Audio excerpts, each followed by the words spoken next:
अस्सलाम वालेकुम। आज मैं बात करूंगी लफ्ज़ विश के बारे में, जिसके बारे में कहा जाता है कि ये फ्रांसीसी ज़ुबान में हाल चाल पूछने के लिए इस्तेमाल किया जाता है।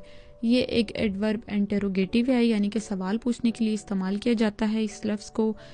जिस तरह पंजाबी ज़ुबान में हर तरह के डायलेक्ट हैं, हर इलाके में अलग अलग बोली जाती है पंजाबी ज़ुबान, इसी तरह अरबी भी हर मुल्क में अलग अलग तरीके से बोली जाती है। इसका अपना एक डायलेक्ट है।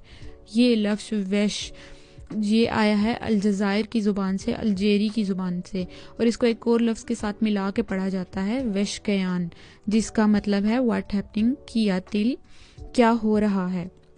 और इसको एक और लफ्ज़ के साथ भी मिला के पढ़ा जाता है वेश रक, जिसका मतलब है हाउ आर यू, कमो बाजू, तुम कैसे हो।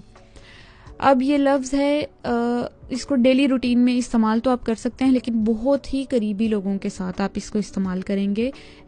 और ज़्यादातर ये जो लफ्ज़ है ये बोनल्यू पारिज़न में इस्तेमाल होता है, यानी कि पेरिस के इर्द गिर्द के जो इलाके हैं 93, 94 इस तरह के जितने भी इलाके हैं वहाँ ज़्यादातर इस्तेमाल होता है।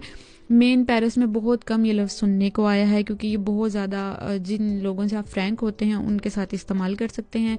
और बताती चलूँ कि अल्जेरिया और मारोक में इसका अलग अलग तरीके से इस्तेमाल किया जाता है, और फ्रांसीसी ज़ुबान में भी इसको अलग तरीके से इस्तेमाल किया जाता है।